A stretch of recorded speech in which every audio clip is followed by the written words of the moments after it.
আসসালামু আলাইকুম, আমি তৌফিক। যান্ত্রিক শহরের সফটওয়্যার ইনস্টলে আরও একটি নতুন ভিডিওতে আপনাদের সবাইকে স্বাগতম। আজকের ভিডিওতে দেখব কিভাবে আমরা ক্রোম ব্রাউজার এবং ফায়ারফক্স ব্রাউজারটি ইনস্টল করতে পারি। এটি খুবই সহজ। আপনারা আপনাদের কম্পিউটার প্রি ইনস্টল যে মাইক্রোসফট এজ ব্রাউজারটি রয়েছে অথবা আপনাদের যে কোনো একটি প্রি ইনস্টল ব্রাউজার থাকবে কম্পিউটারে, সেখানে যা লিখবেন ক্রোম ব্রাউজার ডাউনলোড লেখার পরে এখানে প্রথম যে ওয়েবসাইটটি আসবে সেই ওয়েবসাইটটি ঢোকার পরেই আপনারা এই ব্রাউজারে চলে আসবেন। এই পেজটিতে চলে আসলে আপনারা জাস্ট ডাউনলোড ক্লিক করবেন। ডাউনলোড ক্লিক করার পরে এরকম একটি ফাইল পেয়ে যাবেন। সেই ফাইলটিকে জাস্ট ডাবল প্রেস করে আপনারা ইনস্টল করে দেবেন। আমি দেখিয়ে দিচ্ছি কীভাবে করবেন। এখান থেকে আমার স্ক্রিনটি ব্ল্যাঙ্ক দেখাচ্ছে, কালো দেখাচ্ছে। এখন আমি জাস্ট এখান থেকে ইয়েস প্রেস করব।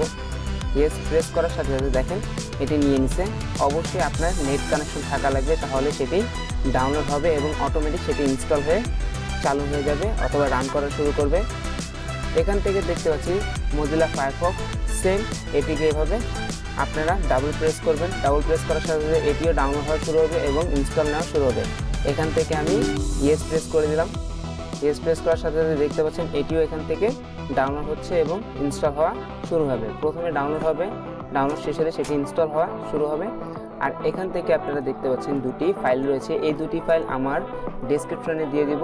এটি হচ্ছে আপনার ফায়ারফক্স এবং গুগল ক্রোমের ডাউনলোড লিঙ্ক। এটা হচ্ছে অফলাইন বেস। যাদের অফলাইনভাবে ডাউনলোড করার ইচ্ছা আছে তারা এখান থেকে অফলাইন বেস ডাউনলোড করতে পারবেন। এটিকে জাস্ট আপনারা ইনস্টল করবেন। এটিতে কোনো ডাউনলোড হবে না। জাস্ট এটি ডাউনলোড করার পরে আপনারা ইনস্টল দিবেন। এটি সরাসরি ইনস্টল নিয়ে ব্রাউজারটি রান করা শুরু করবে। এভাবে আপনারা করতে পারেন। এখান থেকে আমি এগুলো ইনস্টল হওয়া পর্যন্ত ভিডিওটি স্কিপ করে দেব। আপনারা কেউ ভিডিওটি স্কিপ করবেন না, দেখতে থাকুন।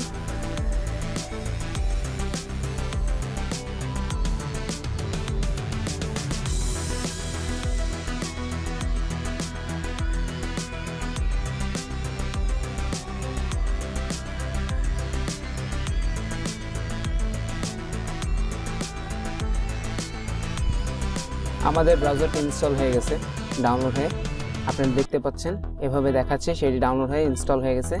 এখন এখান থেকে আমরা গেট স্টার্টেড যদি ক্লিক করি, এখান থেকে আপনারা উপরে টাস্ক বারে অথবা যে বুকমার্কে আপনারা যা যা রাখতে চান এখান থেকে রাখতে পারেন।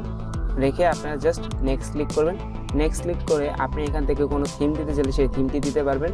তারপর নেক্সট ক্লিক করলে এখান থেকে সেট ডিফল্ট ব্রাউজার করে দিতে পারেন।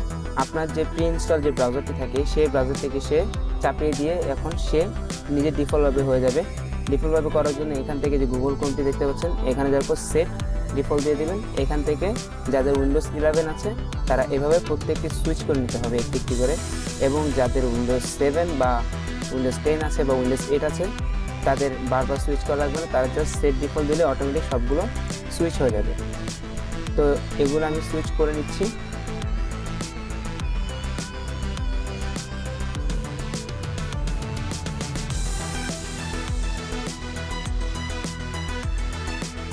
আমার সবগুলো সুইচ করা শেষ। এখন এখান থেকে জাস্ট আমরা কন্টিনিউ প্রেস করব। কন্টিনিউ প্রেস করার পরে এখান থেকে আপনারা আপনাদের গুগল অ্যাকাউন্টটি লগ ইন করে দিতে পারেন। লগ ইন করে দিলে এখান থেকে যে গুগল অ্যাকাউন্ট লগ ইন করবেন সেটির মাধ্যমে আপনার ব্রাউজারটি অলওয়েজ সাইন হয়ে থাকবে।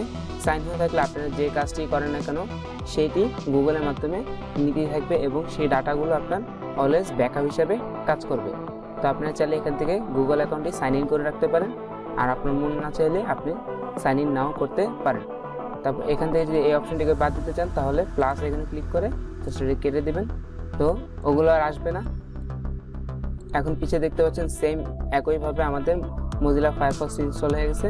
আপনারা চাইলে এটিকেও সেই প্রসেসগুলো ফলো করতে পারেন অথবা এখান থেকে প্লাস এখানে দিয়ে এগুলো কেটে দিলে আপনাদের ফায়ারফক্সটি ইনস্টল সম্পূর্ণ হয়ে গেছে। আজকের ভিডিও এই পর্যন্ত। সবাই ভালো থাকবেন। আসসালামু আলাইকুম।